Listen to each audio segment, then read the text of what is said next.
Il y a une question qui me frappe à chaque fois que je lis ce passage d'évangile de Jean. Si les disciples sont verrouillés derrière leur porte par crainte des Juifs, qu'est-ce que Thomas est allé faire dehors? Pourquoi n'est-il pas avec eux?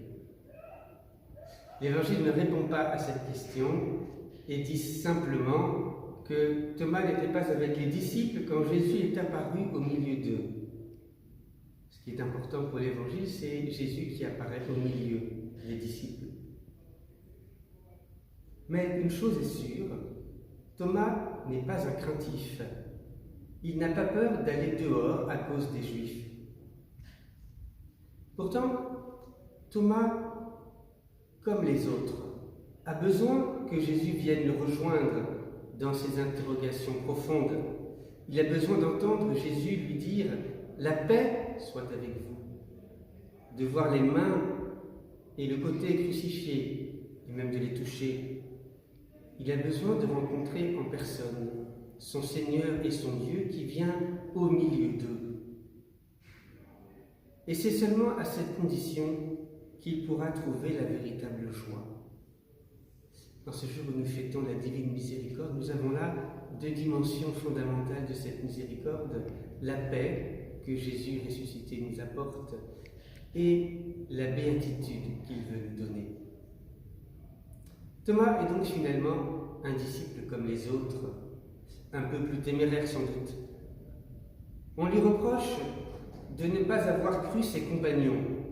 Je trouve ça injuste, parce que sans doute que eux aussi auraient été tout aussi sceptiques à sa place, et nous pareil. Est-ce que nous accordons facilement du poids à des récits extravagants racontés par des personnes qui restent enfermées chez elles? Ce n'est pas sûr. Thomas nous montre plutôt une dimension essentielle des apparitions de Jésus aux disciples. C'est toujours l'histoire d'une rencontre personnelle. Alors évidemment, il y a la rencontre avec la communauté. Et Jésus se montre d'abord à tous les disciples. Mais c'est toujours aussi, en même temps, une rencontre personnelle avec chacune des personnes présentes, avec chacun des disciples avant Jésus a fait cette rencontre. Et donc Jésus aussi se montre à Thomas, qui peut lui répondre en personne. Souvenons-nous des disciples d'Emmaüs. Pareillement, ils s'en vont, ils quittent Jérusalem, ils sont déçus, et pourtant, ils ont entendu les paroles des femmes qui leur ont raconté ce récit extravagant que Jésus serait vivant. Mais ils n'ont pas encore rencontré Jésus, et donc ils s'en vont déçus.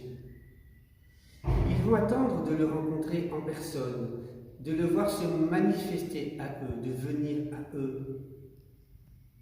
Pendant le temps si particulier des apparitions de Jésus à ses disciples, nous voyons que Jésus rejoint chacun personnellement.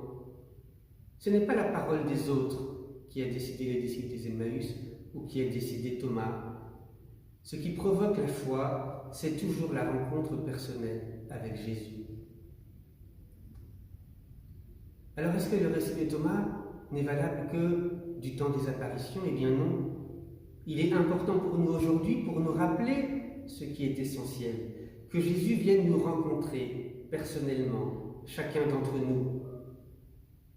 Il a rencontré les apôtres, les disciples, il a rencontré Paul, il a rencontré l'Église et il la met en mouvement. Il veut apporter à chacun, à chaque chrétien, sa paix et sa joie, sa miséricorde infinie.